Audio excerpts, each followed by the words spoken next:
transgender troops are going to be kicked out of the military. Trump 78, who has railed against woke practices in the military, saying that some high-ranking officers are often more interested in DEI than planning a fight. The Army that I enlisted in 2001 and was commissioned in 2003 looks a lot different than the Army of today. The Pentagon has been more focused on pronouns than they have lethality the past 4 years. We need to get back to business, and I think Pete is just the person to do it.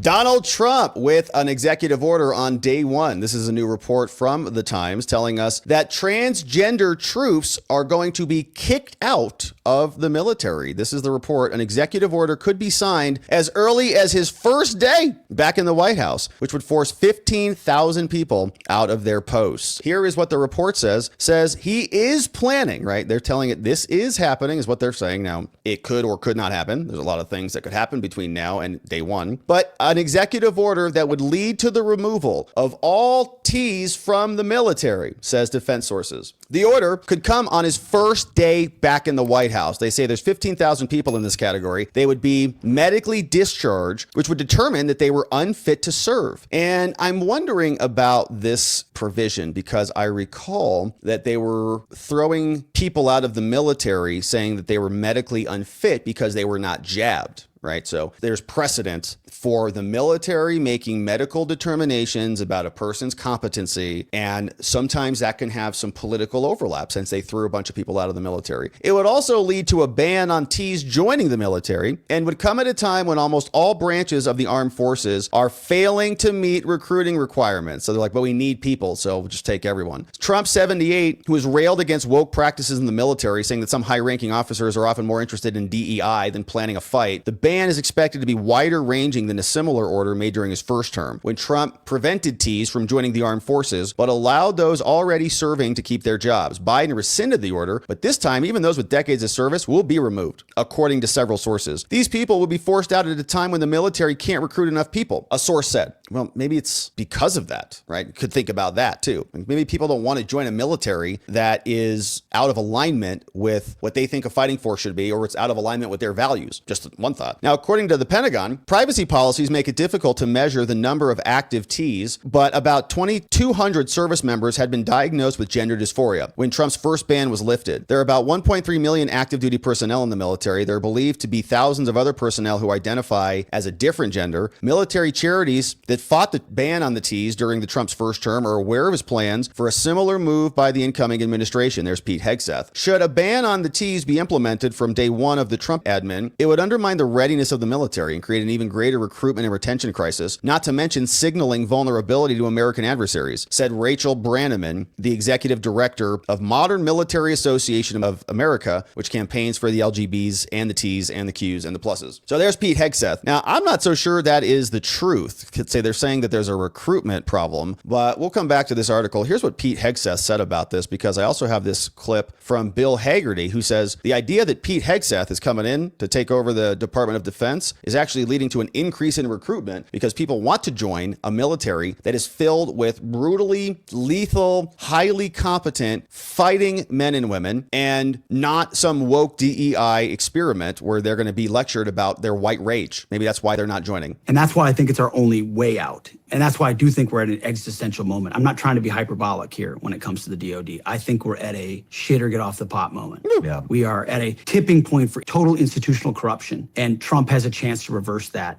when he wins. Because what the military did is they committed a Bud Light. Like they, in search of a non-traditional constituency, they offended their core constituency. So there aren't enough lesbians in San Francisco to man the 82nd Airborne. Mm-hmm. And in trying to cater to that, they lost the boys from Tennessee and Kentucky and Oklahoma. The traditional dudes who did it because they loved their country, or they wanted the adventure, or they, wanted to try tough things, or they need an up and out of their community, whatever it is. They're like, if I wanted to do the woke crap, I could go to the local community college. Yeah, go to Being college. Transgendered in the military causes complications and differences. And the book kind of lays out the common arguments that those on the left or others make, which are baked in social justice. It's like that's his book. So it started, you saw it under Clinton with the tinkering of Don't Ask, Don't Tell and the reasons for those changes. And I talked to some of the people involved in when that was changed. But it really started to accelerate under Obama. You saw the trans stuff come at the end of the Obama administration. You saw the women in combat come at the end of the Obama administration. It's because they looked around at the bureaucracies that they controlled in Washington and the one that they didn't control. The Obama spent a disproportionate amount of time focusing on the Pentagon. They were skeptical of leadership and eventually brought in political appointees and generals who would do their bidding the way they wanted, which, as you know, in a top-down organization changes the ethos of the whole thing. So the book is meant to pull the whole curtain back, mostly from Obama forward, and explain how the army that I enlisted in, or that I swore an oath in 2001 and was commissioned in 2003, looks a lot different than the army of today because we're focused on a lot of the wrong things. Yeah, and that's by design, right? They're trying to change the force to suit their ideology in a way that perpetuates their power. And Bill Hagerty, a senator from Texas, he came out and he said the same thing. He said, we're starting to see some positive re-enlistments because people are recognizing that there's going to be a changing of the guard soon enough. John, all these are, as you said, are allegations. It's amazing how this comes out. Pete is a very talented individual. I talked with him earlier this week. He told me, John, about how many people had written to him and said, look, I was thinking about getting out. We have a huge recruitment problem, a huge retention problem in the military. I was thinking about getting out, but now that you've come to lead us, Pete, I'm going to stay in. That's the type of inspirational leader we need to see.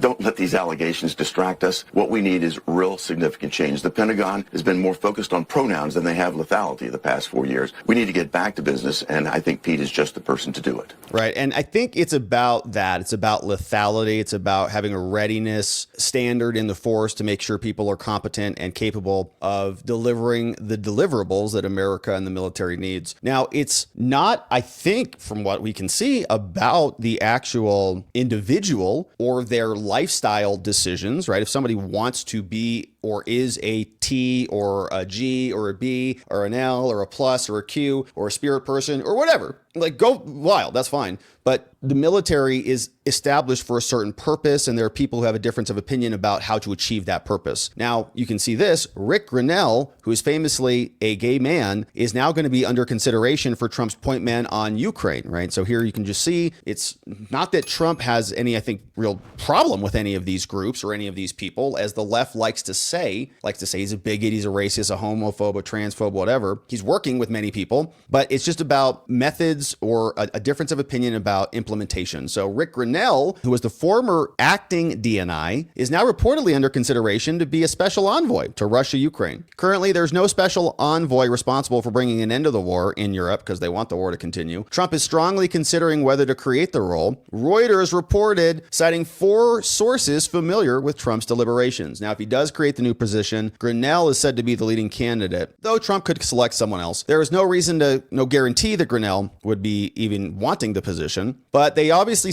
previously said that he was also in consideration for the Secretary of State. Instead, that went to Rubio. And Grinnell is an outspoken Trump loyalist, advocating for autonomous zones and more. So big changes coming to the military. We're excited to see how our military reacts to that.